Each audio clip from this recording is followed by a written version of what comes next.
Yo, welcome back to Just Kicking It, episode 42. My name is Soy. I'm with the homie Polo Show, and we are artists first. Sorry about the hair. If you're on YouTube, don't know what's going on. So if you want to follow us find our music, best way to find me is look up On the Search for More, and then my artist name is Soy. That's capital S, capital O, capital Y. You can find me on any streaming platform. For you, Show? Yeah, my artist name is Polo Show. So available on all streaming platforms. I just dropped my debut studio album titled Determination. So check that out. Run up those streams. So that's Polo Show Determination. Awesome. And also, if you're on YouTube right now, make sure you subscribe. I see subscribers. That's pretty cool. Like, I'm actually seeing the subscribers go up. So this is good. So thank you guys for whoever actually subscribed and did that. If you're new, please do it because we have a lot of great content on this channel. If you're on Apple Music, please give us 5 stars. If you're on Spotify, give us a follow. And without further ado, let's get into this. So first we have global news. Starting off with some sad news, but we can celebrate the man. DMX has passed away from a drug overdose. I'm not too familiar with what drug or any of that kind of stuff. I'm not on social media right now, so I didn't see, everyone be like, yo.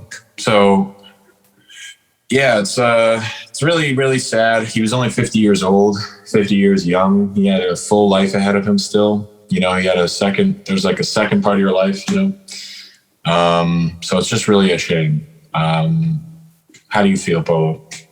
Yeah, we definitely talked about this last week. They had announced that he had gone into a vegetative state from ODing, from overdosing, right? And we've known that he struggled with I don't know what it was. Like you said, I don't know what it was this time, but it was crack initially, right? And he had gone to rehab for that. And we had seen him come out, like he actually did like a versus with Snoop Dogg.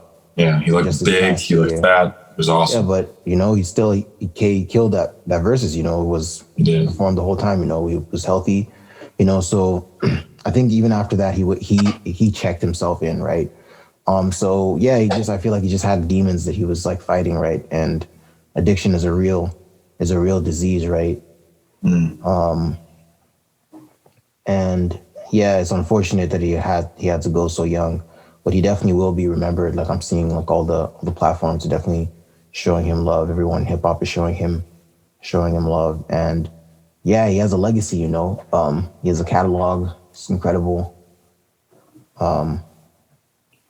Yeah, it is unfortunate that he had to go this way. But yeah, his music will live on forever. Well, rest in peace to DMX. Make sure you guys pray for the family. He's a very, very influential artist. And like you said, Show, he'll be remembered,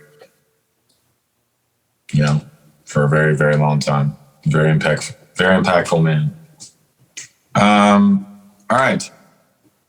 With that being said, our next topic is interesting. Post Malone is doing a country album. So kind of just wanted to bring it up because see what your thoughts are, Show, and like, is him going to country, just going straight up, being like, I'm a country artist now? Is that kind of jarring to you, or do you understand? I feel like he's always been a culture vulture. This has been his plan from the beginning. Like he just fucking say this. benefit from hip hop, and then fucking like go to his love of country music his whole time. That's always been his love. No, I'm just trying to speak for the masses or speak for someone who was nodding their head that time. No, but that's definitely another opinion. That's another side of it. But no, I feel like he definitely has genuine love for hip hop. The song that broke him was White Iverson, still a banger to this day. Um, he definitely has, he definitely brought something unique, to the hip hop game. Yeah. And he became a big crossover artist because his music is mainly like it's not just rapping, it's pop, right? I remember at the Grammys, who usually don't have any integrity, they were like, yo, we can't have this in the rap category because this is mainly pop, that whatever his last album was, Hollywood. And that was kind of like, good luck on you guys, so he kind of knows like he's in that, and he's like he drops an album, he's on the charts like all year, like his like that Hollywood album was like on top 10 all year. He's selling like 50,000 records every week, not doing anything, so he's literally he's not like he's a hip hop artist, because that's how he came into the game, but he lives in the pop sphere. And so this is just what you do in the pop sphere, now you're gonna dabble in another genre so you can pick up some more fans, and so I can't hate on the hustle. Like that's the labels they know that he's everywhere he goes, he sells tickets, so fuck what genre it is, they know what it is. So yeah, I don't know, I'm not gonna hate. I definitely feel like I know, like his dad is a musician as well, right? Like another really? That's in his background. Like he's always like he's just trying to. Well, I just know he's into like alternative music as well, So he's never been like shy about that. He's never been like, yo, I'm only like a hip hop guy. He's always been like, I have like rock influences and whatnot. So this isn't like out of the blue. It's not like Joey Badass saying I'm gonna drop a fucking country album. Like this is. This kind of expected. This makes sense. Yeah, exactly. This makes sense. I can see this from a marketing standpoint. Like, yo, you're gonna pick up some fans dabbling in this new side. But then again, to play devil's advocate, there's definitely the other people who are like, yo, this was his plan from the beginning. He's a culture vulture. He's an industry plant. They just wanted to break him using hip hop, and now that he's like big in the game, they're now using him to like promote their music, country, like There's other music though. He's part of the conspiracy. Yeah, you could. There is definitely.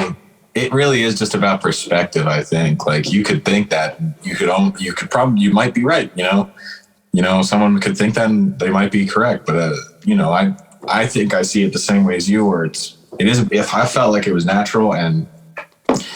Honestly, my favorite songs by Post Malone are not the hip hop ones. They're the ones that are like slow with just the guitar. And like, there's a lot of great songs on, I think, or like Beer Bonds and Bentley as a whole, I didn't really love, but there's like certain songs there where I'm like, wow, this song is like amazing,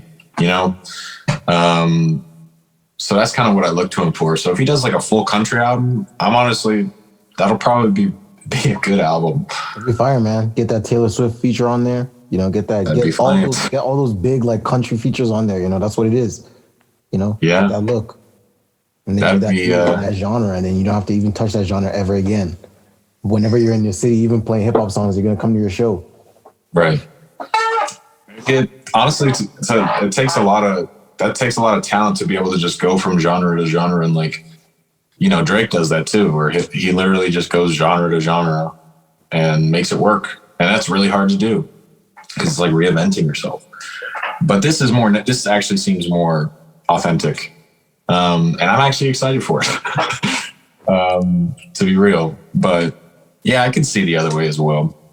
Because he did come into the game with grills and like, like the tats and but that might have just been his artistic view at the time.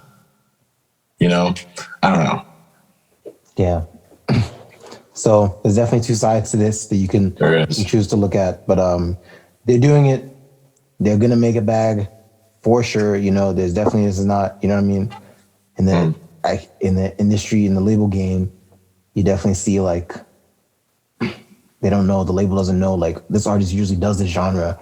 Do we want to take a risk and do this? But it's like there's no risk here. You're gonna sell records. They know they're gonna sell records. You know what I mean? Like it's going blind. Did they say like it's a double album? Did I read that wrong? Yeah. Or did they just say it's you know what I mean? You don't announce a double album unless you know you're about to sell some albums. Yeah, You know? all eyes on me. So, yeah. yeah. I'm excited. Shout out to Post Malone. I was just gonna add to that. I just saw a video this morning on Academics channel. Like he posted a video about PNB Rock, who was signed to Atlantic Records, and he recently made a story post basically saying like, "Yo, Atlantic, let me buy myself out of this deal. Like I want out of my deal because y'all are making millions off of me, and I haven't made 1 million yet." You know, he's a big artist. Yeah, and so you should check out that video, man. Like Academics, like it's a 10-minute video, and Academics just like breaks down. He like even when he reads it in like a starving artist voice, like, "Yo, give me my money, guys." Oh, yo, fuck. Yeah, no, but he was just blunt after he read it. He was just like, "Yo, it's unlikely that these like his label is just like fucking him over now. What is more likely is that he signed a bad deal and he's just realizing now." Like, you know, so it's like, and then he like broke it down like this is what's happening, you know, like, and it's like we know the label situation is like he probably signed a deal for 1.5 million or something like that because he was hot at the time. Yeah, and it's a 3-album deal, and they gave him that money up front, and then just the way you should watch the video, man, just the way he was describing like all the costs, like, yo, you said you said you didn't just want to take a Greyhound on the tour, you wanted to travel in fashion. So we had to get you that fucking whatever, that bus or whatever, so like that's 100,000 there, you said you wanted all your shooters to roll around with you, like, so yeah. That's the charge. Got to pay for those lawsuits. Every single time, once all that shit adds up, and it's like so you have to pay all that back before we can give you, before. So see, that's interesting. Your album has to make that money back before we can even give you any money. So your album has to make your advance back, that 1.5 we gave you, plus all the costs we put into the album. So you being on the billboards, all the radio money, like, so it can be like 10 million. Your album literally has to make 10 million before you can see any money back. But that means the label is going to be seeing money. But it's like that's a lot of money, dude. Put that on your side. 10 million. That's just, he was just throwing those numbers around. Okay. But, that's insane. But yeah, but for the most part, that sounds pretty accurate. Like once it starts to add up, once the costs start to add up like that. Yeah. But yeah, this just goes back to the label game, and yeah, just knowing the game. I guess I just brought that up. I just saw that this morning and I was like, damn, it's crazy. We're looking at Post Malone. It's like we think of record deals as terrible things, right? But that's like if you're in this deal, if you're just the situation I just described and you're not selling records like that. If you're Post Malone is still in the same kind of contract. It's just that he's selling these records. Probably good. These records, so he's recouping. You know what I mean? Like he's selling, even if he's 10 million in debt, he's gonna sell that. Yeah. You know what I mean? Like he's selling records every week. You know what I mean? So yeah, so that's why, and I see it all the time. It's like a record. It's almost sometimes like we say like, oh, the record labels are bad, but it's like it depends on the situation you're in. Post Malone is in a situation where a record deal is actually beneficial to him. Taylor Swift is in a situation, I think she's independent now. She was in a situation where a record deal was beneficial to her, but she was actually getting fucked, right? Because they sold her publishing. So is it really beneficial to you? Sometimes it can be beneficial to you, you just gotta know the paperwork. You know what I mean? That's usually what it comes down to. So yeah, I guess I just brought that up. That was on our topics, but just know the paperwork. You can be Post Malone or you can be PNB, trying to buy out of your label, like for real. Dude, I would definitely just be like, yeah, I don't need a fancy bus if I get to keep 100,000 for like marketing. I don't see that as being that. If you have a good team around you, I don't see that being just, yeah, that doesn't sound so. Sometimes it comes down, even what he was even saying as well, is like in rap, you'd find like they give you that in advance. And you're supposed to pay back, like before your album has to pay back that advance before you even get paid, So what rappers usually do is that money is really supposed to keep you alive till that time where you can start recouping, and it's supposed to help you create that album. But what rappers usually do with that, when that 1.5 hits cash, you're gonna go get some jewelry, you know, you're gonna get a whip, you know, it's like, you know what I mean? Like this, you're gonna flex on IG Live, you know, that's you're gonna go, you know what I mean? You're gonna go to the jeweler, what fucking get a water gun chain or whatever. Like that's just what fucking rappers do, you know. So it's, and that's already, how much does that chain cost? Usually like $500,000 already on your chain. Like, so it's like, it's just bad, like bad money management is usually what it comes down to, you know. So I'm not saying this is PNB Rock situation exactly, but more than likely this is what it is. This is what it is. I saw in the comments that it was like, yo, if he was if they were fucking him over, he could sue and, you know, he would win if that was the situation. But more than likely, Academics is right. And he just signed a bad deal, and it's just like, this is usually what it comes down to. Just like we just saw it we're going to talk about the Defiant Ones thing as well. When, you know, they reached a point where they were like, yo, they're looking at the contract and they're like, yo, we're not getting the money we're supposed to be getting. You know, it always gets to that point where you finally, that's what you should have done from the day one. That's what they tell you before you sign anything in life. Read the fucking paper. Well, you know, it's later on, you're like 3 years into the deal and you're looking at the thing and you're like, yo, what? We saw this with the Migos earlier, but yeah, I could go in circles about this label thing. But yeah, read the contract before you sign it, and really consider your options. You know, is the independent route the route for you, or is the label route the route for you? Yeah, think about that. Really consider that before just signing a deal. But yeah, we say that now, but I mean, we say that. Maybe I say it just so that this echoes in my head the day that I'm tempted with that offer. That's why I'm doing this. You're like not reading. No, no, I'm just kidding. Okay, yeah. Let's just get into the Defiant Ones then.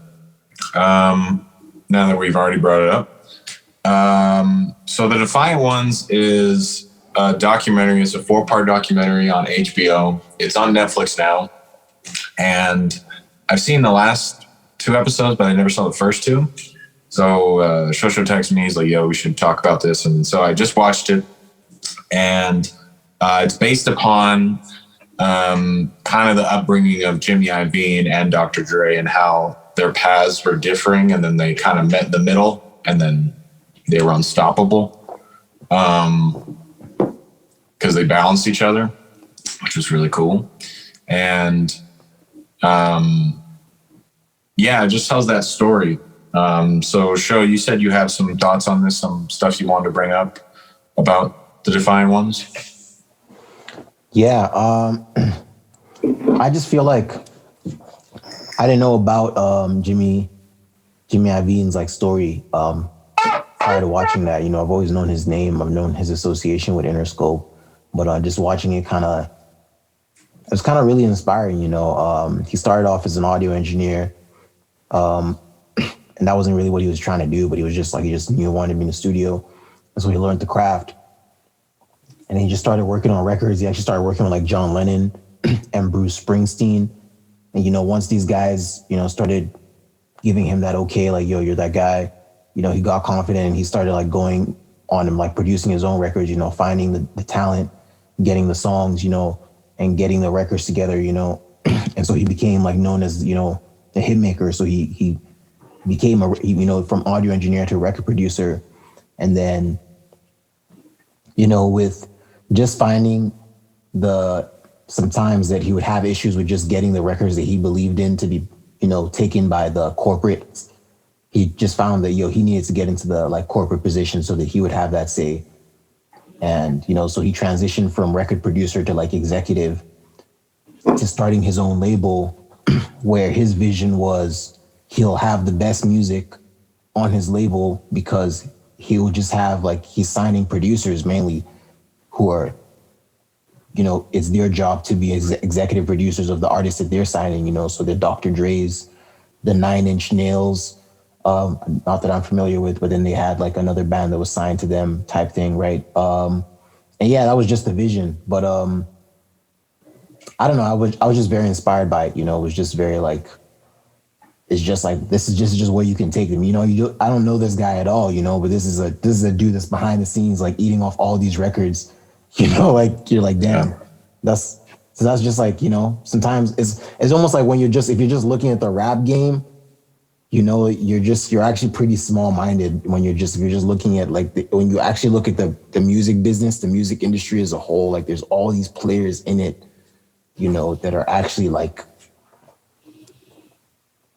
you know, that are actually benefiting, that are actually part of the game. You know, I don't know. I just think about that. And yeah, that was very inspiring, at least for me, you know, because I want a lot from this rap game, you know, so it's nice to know that, you know, with just being creative and, you know, just seeing opportunity where others don't, you know, you can create whatever you want, you know, in the music business. So yeah, learned a lot from his story, learned more about Dre's story. The DOC, I didn't know about the DOC losing his voice. Yeah, that was really interesting. That was sad. Crazy. That was to me, and I was like talking to you about this. That was like faith, man. Like not faith. That was like, what is it? That's like what that Bible saying. Just like if God gives you like a talent and you're not using it, He'll take it away, or you're not using it properly. Because that's what it was. Like he literally was. They brought him on to be a writer. He was the one writing Eazy's lyrics, and then like once NWA was kind of established, they gave him like his own like debut type thing. So he was kind of gonna roll out and be that dude, you know. Everyone was really fucking with his voice, and then he was just like taking ecstasy or some shit, you know. And like, so, you know, he was definitely like, even he was saying, he was like, yo, I had it in my hand and I was just like, you know, I was just fucking around basically. And it was just like one of those, like, obviously that's him in hindsight, like looking back and seeing like, damn, I really fucked up. I really had like, so he knows that he was part of why he was not able to, like why he lost his voice, you know? Right. And so for those who don't know, like he was going to pursue a career in rap, but he lost his voice from a terrible like car accident. Cause he was like sleeping at the wheel from ecstasy basically.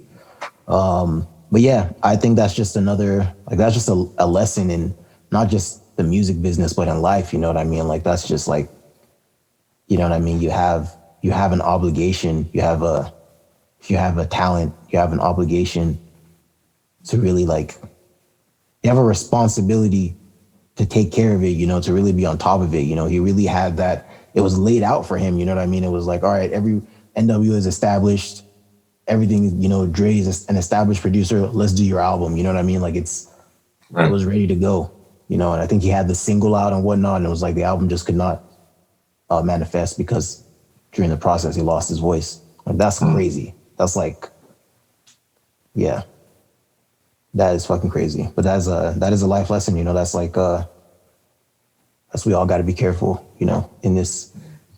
And that's the music business, you know, those temptations will exist, you know, in the fast life. You know what I mean? I'm sure it wasn't, you know, I'm sure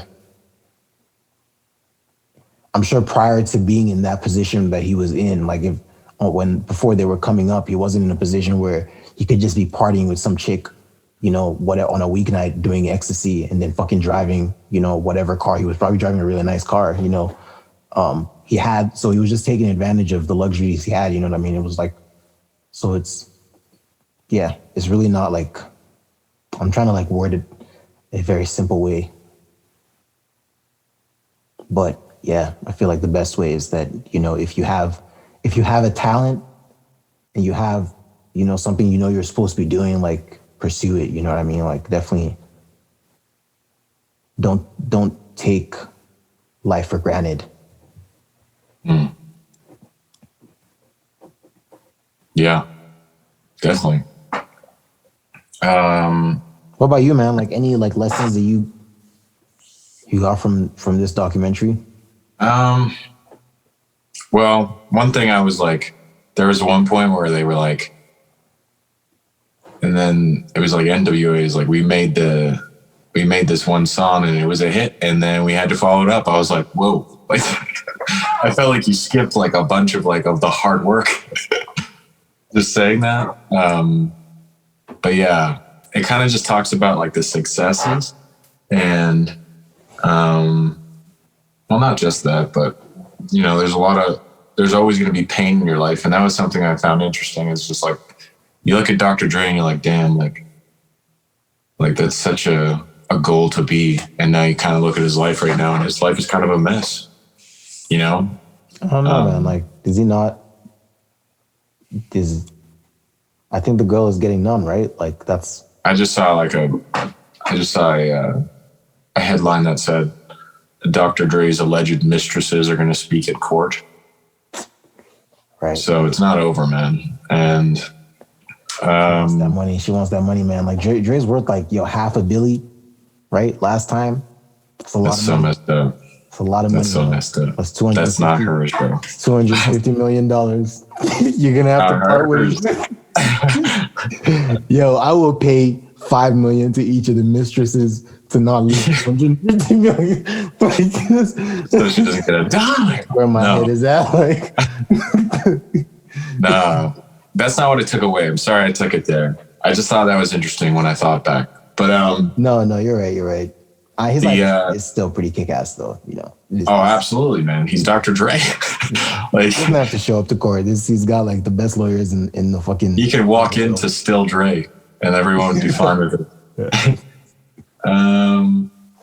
But yeah, I thought it was really cool. I really like. There's definitely the Jimmy Iovine stuff. I had no idea. I knew who he was, and I've heard him mentioned a bunch of times, but I didn't know how like integral he was to like music, kind of pushing music forward. You know, he'll hear a song and he's like, "Man, this song is amazing, but it's just not working for you." So he tries to give it to another artist, and then the other artist makes it a hit record because he kind of had the foresight of it being a hit record. That is a talent in itself, and that's something I definitely aspire to be like, you know, to be able to hear that kind of stuff. But yeah, it was really cool.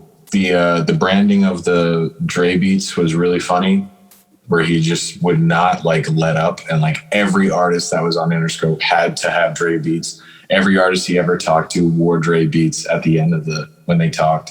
You know, he just always about the marketing and like pushing whatever he's doing. And then Dre there is kind of the technology behind it and kind of the face of it, because Dr. Dre is cool, you know, and like his music is awesome and his beats are crazy. But I liked seeing Dre like listening to the headphones and being like, no, like he was really like a part of the process, you know? And so seeing that stuff, it's like everything that these guys were doing. I think the coolest part is everything these guys were doing was like, when they're inspired by something, they never let up until they achieved that, you know, like, and I thought that was really, really motivating, because everything they did was like important to them, you know, in some sort of way, where it was like, it wasn't necessarily for the money in a way. It was more for like the getting that product out. I'm sure the money, you know, helped, but like, and it was a good incentive, but I think the passion behind everything that was done was really cool, because it was all about the love of music. And yeah, man, I just thought it is really just about following your like passion and kind of just going with your heart and going with your gut. And if things just work out, you know, life is going to throw a bunch of things at you, like Doc, where he literally lost his ability to rap. But he's still there writing, and he's still a very, very successful man. And yeah, definitely don't take things for granted. I'm sure at the time when they were doing their NWA stuff, they probably didn't even think about the impact like that. They were just, you know, it's just crazy, man. Really, really great documentary. If you guys do have Netflix, I would suggest watching it. It's a really, really great series. They're long episodes, but like every episode has like full of information and full of like interesting tidbits about Jimmy Iovine and Dr. Dre. But yeah. You good? Do you have anything else you want to say for that? No, yeah, just very inspiring, you know, definitely. Those guys are both like billionaires from music. That's like crazy. Yeah. That's the goal. It really is, though. And it's so cool. And there was this one part, bro, where Dr. Dre was like, he's like, I just needed to get away. And he's on like a yacht. I'm like, yeah, okay. Yeah. Like, go reflect on the middle of the ocean in my yacht. It's like on that ocean, he's like, yo, fuck stress. Yo, he's on the ocean on a yacht. He's like, I was just so stressed, man. Like, it was crazy. Like, how? It's hard to judge because maybe when you're in that position, you're just thinking to yourself, like, damn, like, you're just always going to be stressed for the rest of your life. That's just how life is. And you're on a yacht, you're like, and I'm fucking having a panic attack on my yacht in the middle of the ocean. This is bullshit.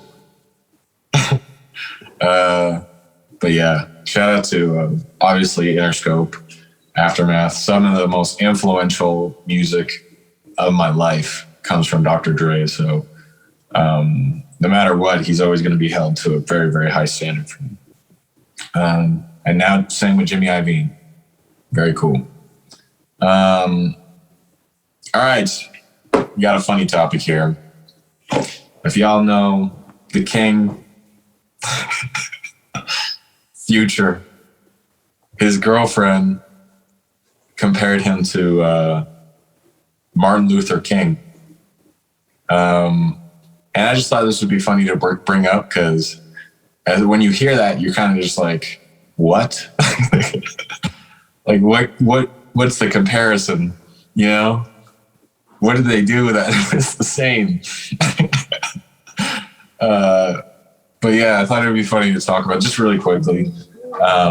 What do you think about this show? Do you see Future as Martin Luther King? I mean, not at all, man. Not at all. So basically, the joke here is that she's brainwashed. That Future has said whatever it is that he says to these women that all know who he is, like, to make them believe for a moment that he's not who exactly we believe he is. Yeah. Nah, man. This just speaks to Future's game. Like, it's a sick game. she's listening to the music too, and she's like, "No, this isn't him. Trust me, girl." Yeah. All this music, this whole catalog, that's not who he is. I know he's been saying the same thing for 10 years, but that ain't who he is. He's here for the community. No. I guess, no, bro. There's not. I was literally going to try and figure it out, but I'm like, no, I'm not doing that. I'm not even going to joke about it. No, it's, I thought that was funny. I think she is brainwashed. Maybe like 7 of them are brainwashed and 7 of them are like, you don't see what he's doing to us. I'll see you on Monday. But yeah, Future's he's definitely a very interesting person. He has every now and then he has a record where he's honest. And he's like, I'm depressed, help me. And everyone just like, fuck that shit. Where's the trap beat? Where are the drums? So yeah, I don't know. Maybe he's just like, maybe he is like he wants to change, but he's like, his brand is so, that's his brand. And so if he changes, he'll like lose like money. I don't know. Yeah. What if she's right though? What if like behind those shades, it's just so funny. Like the picture you sent me where you're like, yo, Future compared to like MLK, like he's just wearing those like the most douchebag shades you can, you know what I mean? Like the aviators where you can only see your reflection. Yeah. There's just, yeah, you don't even see life. You just see yourself. Those are the selfish glasses. I was just about to say, like, yo, behind those glasses, what if he's really MLK? Like, what if he's really like... Takes him off, he's crying. No, but that is not the truth. No. Nah, bro. His biggest hit is called Molly Percocet, or Mask Off Molly Percocet. Or I was gonna say, it was a thing recently where it was like maybe he'd asked a girl to come through, and she came through. She flew out to come see him. He hit, and then she was like, "Aren't you gonna fly me back?" And she was like, "No." And that was she kind of put him on blast, and and he did nothing happened. Yeah, she just been a savage, bro. Yeah.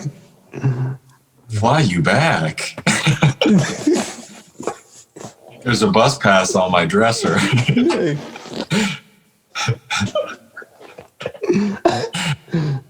In his defense, he didn't fly her there, Oh, he didn't? No, he didn't. It sounded like he was kind of wheeling her, and she flew to him, and was that's somehow worse. And was expecting to get flown back, because he's Future. I can kind of see that assumption, but yeah, at the same time, I kind of see him being like, "That would be paying for this. That'd be paying for this."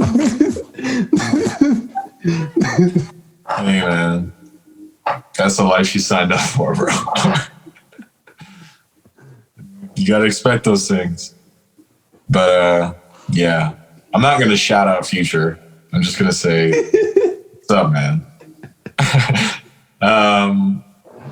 Yeah. So next final topic we got for Global is has to do with Joe Rogan and Spotify. So recently they've been more than recently, for a while, since he got signed, they've been deleting certain episodes, and I guess it's for falsehoods,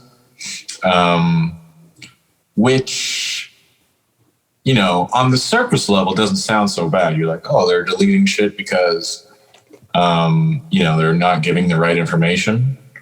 But then you really, if you sit and contemplate that, you're kind of like, censoring, I don't think I don't think censoring is good, because the issue, it kind of limits people to actually saying what they believe might be ridiculous, or it might be untrue, or it might be true.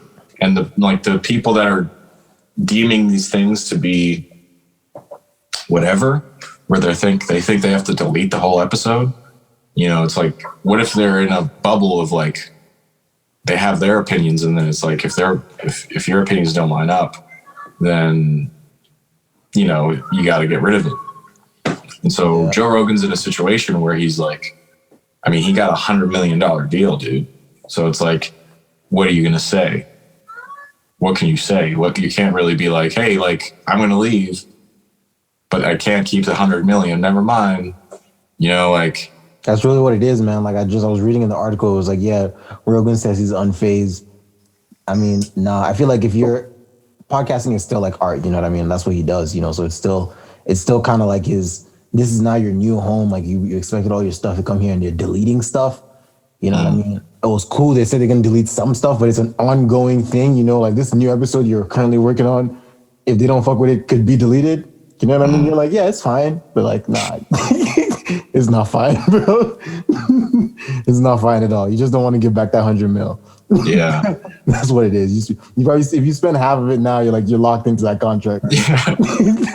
The studio was half. Yeah. It sucks. And I see that happening all over, it's I just feel like it's I think it's just so backwards.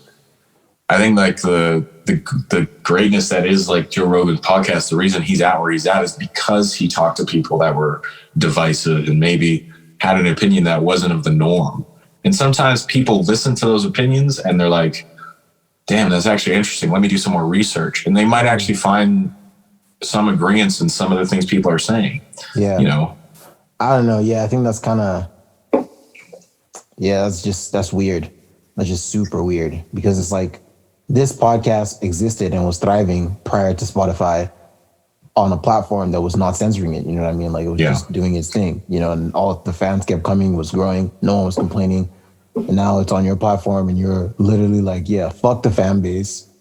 Episode number 199 is gonna be deleted episode. Yeah. Like, yeah. Bye. No, dude. You know what I mean? So it's like, Dude, Lil Nas X can worship Satan and give him a lap dance, but we can't talk about a certain vegetable diet.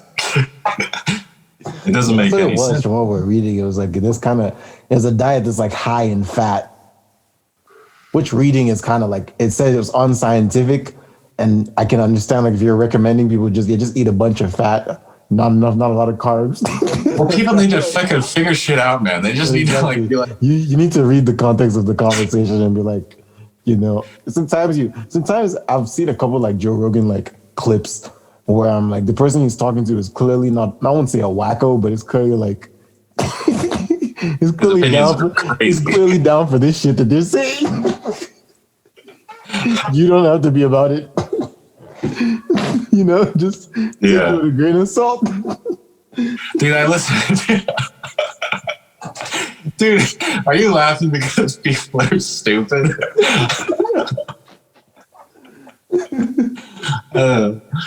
People are so dumb, man. It's just like ridiculous. Like they just think people are so stupid they can't even fucking decipher things on their own. We gotta get rid of this. People are, oh my God. Like I listen to Alex Jones. Have you seen the Alex Jones podcast? So funny, man. He says some crazy things. He talks about like interdimensional wormholes and how we're like, he just says some things that are so out of pocket and I don't think they're true, but it's hilarious to listen to. And I can listen to it and be like, you know, this might not be true, but it's funny to hear. I don't know, man. I just don't think the idea of like, even if it's, that's the tricky part too, man, is when people are like being like hating people or like hating on someone and like bullying them. That's kind of where the it's all started, was people kind of being, you know, a certain type of way to a certain group of people, or, you know, kind of all that stuff. And so I guess that's where, but that's the reason it's like, it almost you can't censor that either, because once you do that, they're going to keep finding things that, you know, like the food thing. Like it sounds ridiculous to censor that, but it seems like if they keep going down that route of like, oh no, you can't say that. You can't say that. There's going to be such limited things that you can actually talk about, because you're like, well, I don't know if I'm going to get demonetized or I'm going to. Yeah, I don't know. This is, the thing is like, I just feel like for you to take that $100 million deal from Joe Rogan's accountant, it must mean that however much he was making per episode uploading that thing to YouTube, and it was getting like what, sometimes it would get like 100,000 to 1 million, like, you know, in a month or whatever. However much he was getting from YouTube for each episode, they had done the math and it was not going to be equivalent to however much he's going to make from doing the same amount of episodes, giving them to Spotify and collecting that 100 million. You know what I mean? So that's why it's like, the thing about taking a contract is that he doesn't have to worry about, I don't know how it worked. Maybe they're giving him the money in installments, but if they gave him that $100 million in cash up front, then it's like, he's not thinking about, it's not back in the day where you upload an episode and it's like, all right, I got to see where this is at in a week so I can make my 20,000. You know what I mean? Like it's, you're good. So I just think there's that aspect to it. So he isn't worried about that, but I think it's just like, it just doesn't feel right. You know what I mean? It just doesn't feel right to like, it's like the art, you know what I mean? And I just feel like even in music, because I don't know when Spotify became so holy, you know what I mean? Like there's a lot of fucking artists that are giving like inaccurate information, you know what I mean? In songs all the time. Maybe it's because it's in song that we're allowed to listen to it. And I think it'll get to that point. But I just think because even one of the people I'm talking about, like Eddie Bravo, who is a jiu-jitsu practitioner, he's Joe Rogan's instructor.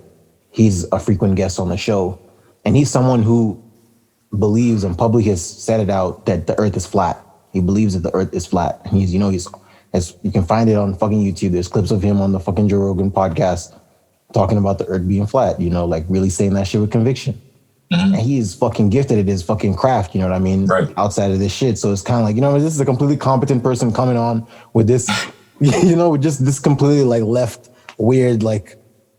Just this thing that most people would say is inaccurate, but it's kind of like, will Spotify just delete that episode? That episode would still be entertaining. You know what I mean? That's still a competent person. It's just, you told me, I remember recently, I think you only shared like Cameron was on a radio show saying like he doesn't believe in dinosaurs. Yeah. You know what I mean? So it's like, would that fucking episode be deleted if it was on Spotify? Maybe. You know what I mean? It's like, yo, we can't have the kids listening to this shit. Excuse me, dinosaurs are actually real. You know what I mean? But it's just kind of like, yo, that's kind of like that would mean the rest of the episode where he was probably promoting his album or whatever. Yeah. You know what I mean? It's all just like irrelevant. You know what I mean? So it's kind of like, right. I don't think it should work like that. And it's not like they have someone, you know, on the editorial side, like watching these episodes. You know what I mean? And it's saying, all right, that should go. Or maybe they do. I would imagine they have some kind of thing just kind of scanning it. Actually, I don't know. I don't know how it would fucking work. But long story short, yeah, I think this is wrong. I don't think they should be deleting these episodes. But it looks like he's giving them the go ahead. Yeah, well. And so we'll see how this goes. What can you say? You said, like we said, like he's already taking that money, right? They already signed that deal. Yeah. That's long happening. Hard position. You know, he probably has a yacht now. Probably on the yacht, like Dre. Yeah, exactly. You on that yacht getting the text that they're going to delete another episode. You're just like... Oh, geez.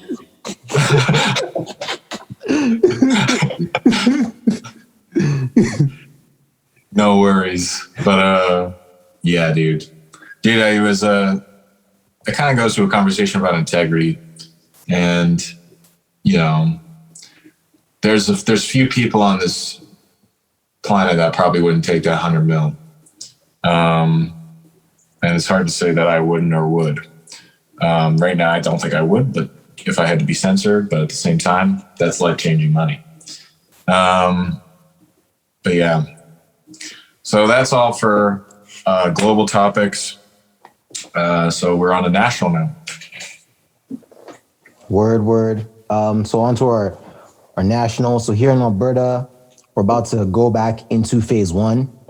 Apparently, we're in phase 2. Our last announcement was supposed to be an announcement that would take us into phase 3, but we stayed in phase 2 again. And now this new announcement that was again supposed to take us into phase 3 has put us back into phase 1. So we are in phase 1. So the way this phase thing works is it's based on the number of people that are in the hospital. And so whenever I don't know the exact numbers, but whenever the number gets to a certain threshold, they're like, all right, it's not this many anymore. We can get to the next phase. We can get to the next phase. And I think it's like 4 phases. Once we're in phase 4, it'd probably be like 100 people in the hospital, which would probably be better than whatever it is now. And then it's 900. No, 500. Right. So once we're at phase 4, we'd be down to like, you know, two-digit numbers probably.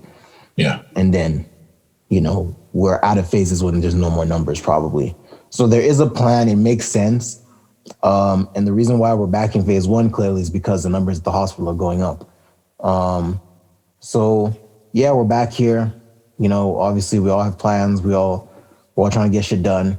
But you know, we're getting slapped with this.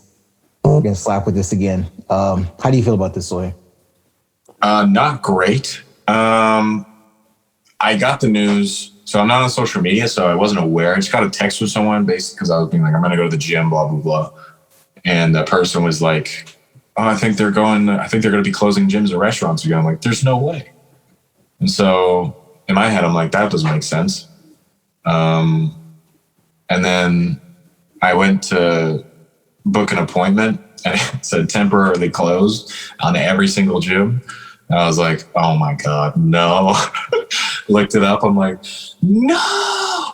Because, yeah, it's... It took effect last night Friday night. Yeah. So you would have felt that yesterday.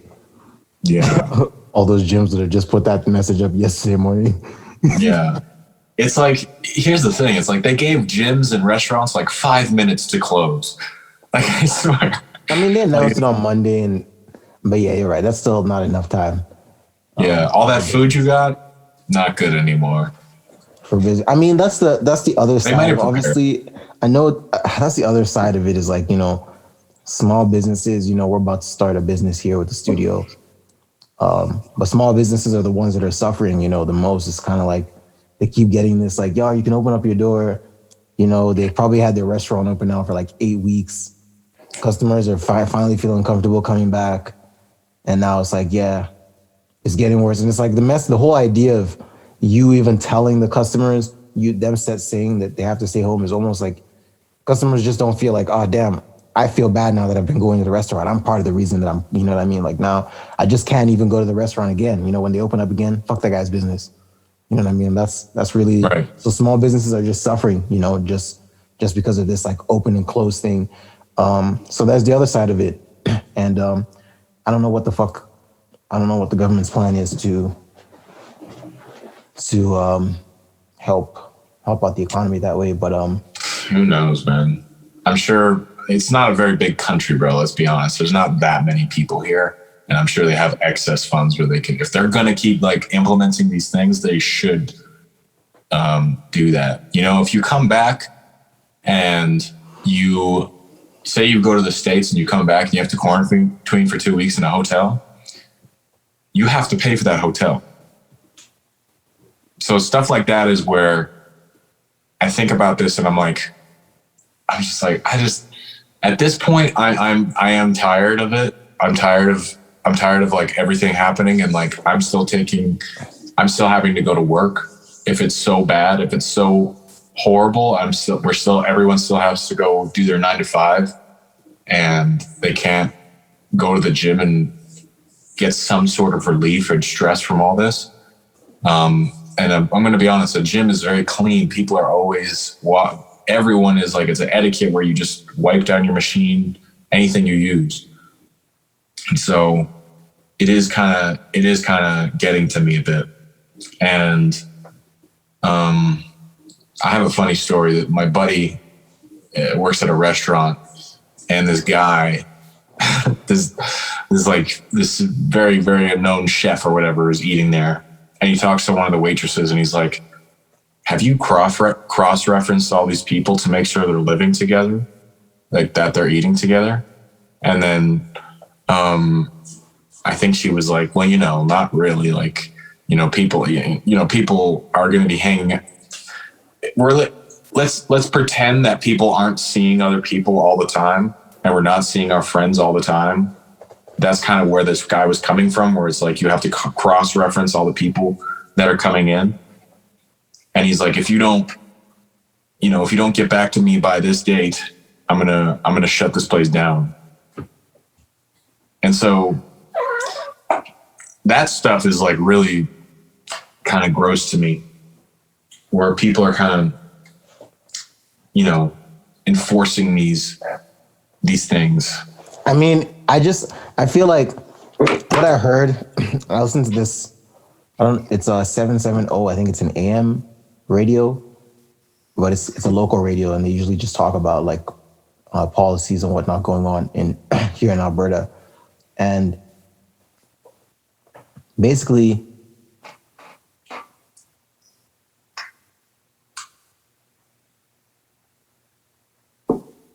what? Sorry, I'm thinking about what this dude's name is. That was the longest pause. My bad. I was like, did you just deactivate? You're like, oh man, it's gonna fuck me up if I don't remember this guy's name. just Google search.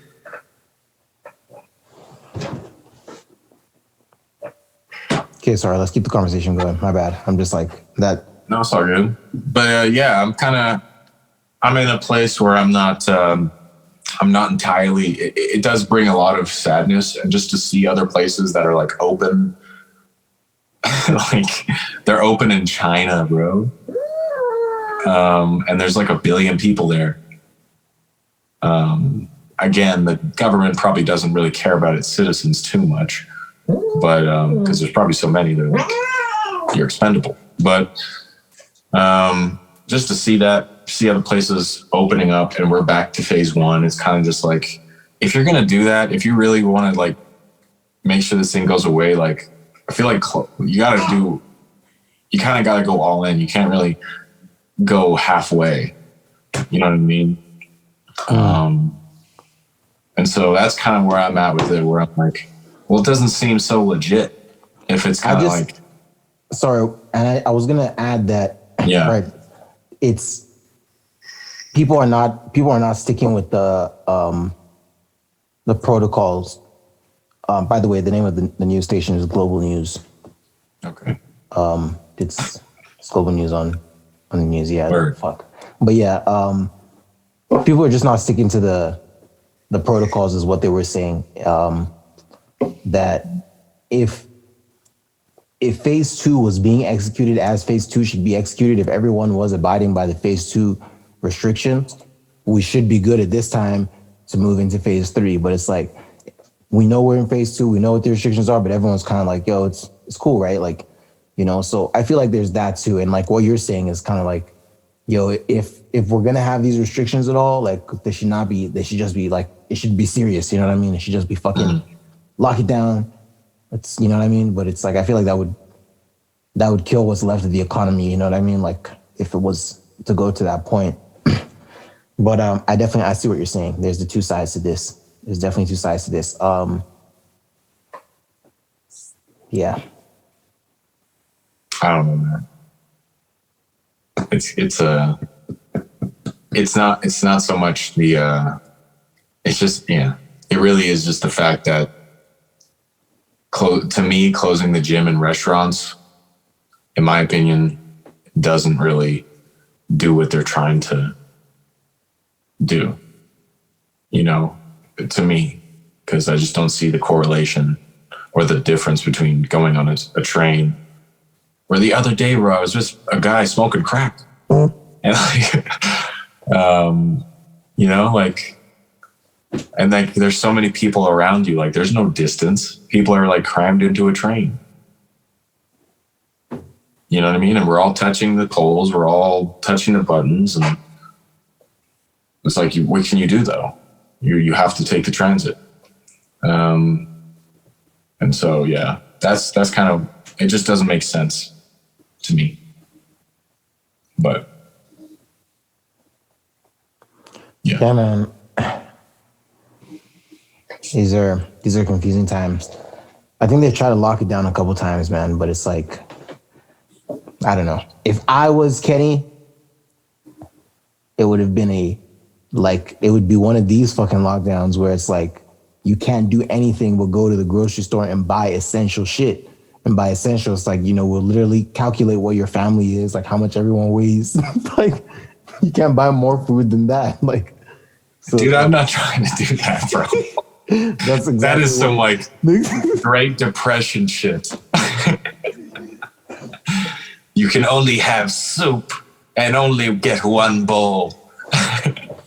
You want beans? No. Soup. Some communist shit. That is. Doing it for my country. Yeah. Can't you see and that if you don't follow these rules, you get executed. Yeah. You best.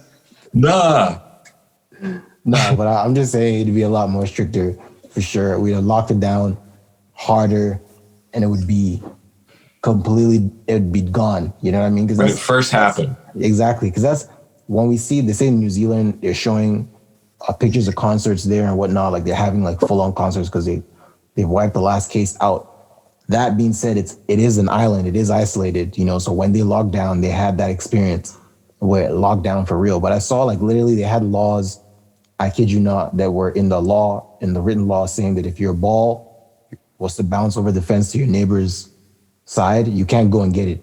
It was written down in the law. Like, that's how serious it was. Like, you know, you can't go get that ball. No, there should be no passing over the fence. You know, not even if you want to throw it back. Like, nah, I'm gonna get arrested if you throw that ball back. Don't do it. That was the vibe, you know, and like that's now fucking everyone's happy, you know. So that's what it took. Yeah. It's like a sacrifice. Yeah. I mean, it's too late now. We're too deep into it, and now they're fucked. They don't. Yeah. Yeah. Yeah. But I don't know. I think maybe there's still. I know that Kenny's not the one making the decision. There's a board of doctors that sit down and they need to think the shit through. You know what I mean? Like we're in the Western world. There's some pretty good doctors. At the end of the day, we know it's not just one dude making the decisions. Yeah. You know, so it is coming from. I have faith that it's coming from a competent source. You know, like you know what I mean. Like it's not the way I would do things, but I know that we're trying to get to the same end goal. You know, so see it out this way.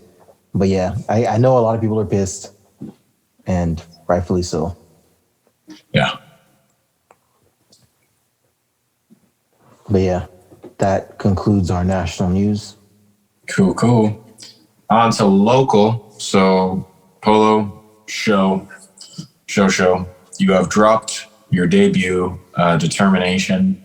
Thank you for letting me be a part of that and have beats on there. Kind of just wanted to, let the audience hear kind of the story behind it. So I guess I'll ask the first question. My first question would be kind of what was like the inspiration behind the album? Like what message are you trying to convey? Yeah, I feel like this album is just about, I was just trying to like tell my story, as an artist. I feel like in rap, your first album, that's what your first album should be about. You should tell your story up until that point, why you're here, and I feel like that was what I was trying to accomplish. And really, I was trying to like highlight a moment in my life, the specific moment when I decided that, I'm going to pursue music. So I wanted a title that, would just embody, what it's going to take, because I've not reached that goal yet. I've not reached the ultimate goal, to say that I'm a successful independent artist, you know what I mean? Or a successful artist. But that is the goal. So I wanted a title that would embody that, so that's why I chose that title, Determination. And that's really the theme. That's really the vibe I was trying to go for. Cool. When you were making the album, what were some albums that you looked to like help you construct it? Yeah, definitely one of the albums I was listening to a lot was Nipsey Hussle's Victory Lap. I was listening to that a lot. I sampled Nipsey Hussle on the intro track. And just because like Nipsey Hussle's whole story, for those who don't know, Nipsey Hussle was actually signed to a record label in 2008, Epic Records. But in 2010, the label started going through like financial issues. And so Nipsey like opted not to renew his contract. So he didn't get dropped. He just decided not to continue with the major label. And, especially in 2010, like if you were on a major label and like you got dropped, people are like, all right, that's the end of your music career, But for Nipsey, he started his own label, All Money In, and he began on a path that led him to dropping that album. That album was Grammy nominated, received critical acclaim. And, it was just an incredible legacy leading up to it, So I really listened to that album because I think it's titled Victory Lap, because it's really him just saying like, they thought I would make it in this game if going this independent route. But here we are, it's the Victory Lap. So I really like, I feel like that's what I get from that album when I listen to it. It's like, it's a theme, it's a mindset of like, he had a bar on there where it's like, different, I took the stairs or something like that. What is it? I don't want to mess up the bar, but it was like,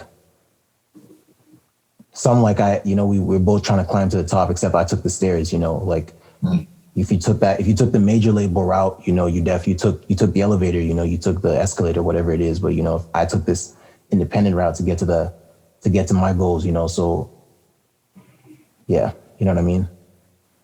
So definitely that's an album. Obviously Jay's Blueprint and Reasonable Doubt, because Jay just embodies that mindset, The labels didn't want Reasonable Doubt, so they started Rockefeller Records, and they put out that album, And I feel like, you know, the blueprint is kind of like the victory lap of that. It's kind of like, yo, we're back again, you know, with the labels, you know, collaborating with us and all that stuff, just killing it, you know. So yeah, those are the albums I was listening to. Okay. And what is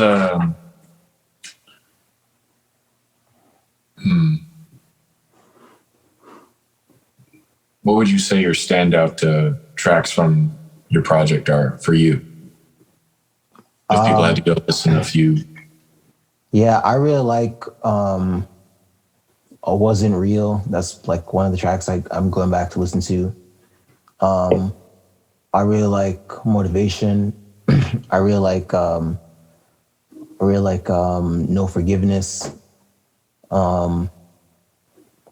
Yeah, like I like every single track, you know. Like so like that's how I feel. But yeah, I feel like, you know, I feel like no, they're not really, none of the tracks are really similar, you know, like definitely I really try to give like a different mood, you know, on every single track, you know, so there'll be something for someone on the album, you know, so definitely check it out, and pick your favorites.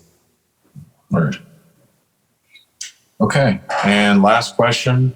Who are your top five? Who's your top five? So it's always changing, but I guess today it's gonna be Hove. It's gonna be Biggie. It's gonna be Nas. It's gonna be Eminem. Damn, I might dash this down to one, and then Lil Wayne. I guess Lil Wayne. Yeah. Damn, that's a pretty good five, man. Tight list today. You know, we usually have J. Cole and Drake on the list sometimes, you know, so yeah, you know, it switches up. But yeah, that's the list today. Word. Okay. And where's the best place to find it? You can find it on all streaming platforms. So Apple Music, Spotify, Google Play, Deezer, Amazon Music, iTunes. You can also Shazam it.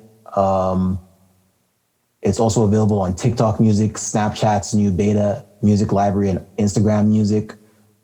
It's literally everywhere. It's titled Determination. The artist name is Polo Show. Definitely check it out. Yeah, definitely. I'm always open to feedback. So feel free to reach out to me and hit me up after you listen to it. Word. All right. And that is it for local news.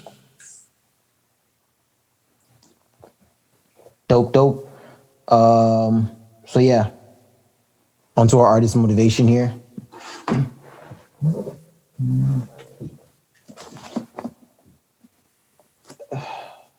My book here.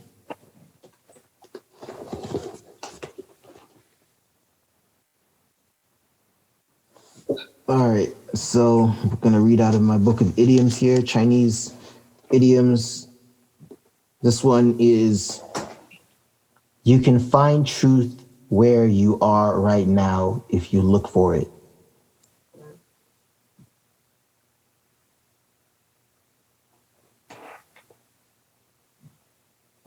Yeah, I'll read that again. You can find truth where you are right now if you look for it. Yeah, I don't think that needs any explaining. Word. So yeah, on to our conclusion here. Thank you for listening. That was episode 42 of Just Kicking It. I go by Polo Show. This gentleman here is Soy. You can follow us on social media. My social media is at Poliano_DA_Don. What about you, Soy? My social media is at The Only True Soy and Soy on Facebook. Word. Yeah, follow us on Instagram at Lifted Ones. So that's the label, Lifted_Ones. Follow the official blog, that's YYC Hip Hop Daily. subscribe to this YouTube channel. Hit that bell so that you're notified when we drop new episodes and new content on this channel. Make sure to like and subscribe. And yeah, if you're listening on Spotify or Apple, make sure to give us 5 stars. Yeah, this was episode 42 of Just Kicking It. Peace. Peace.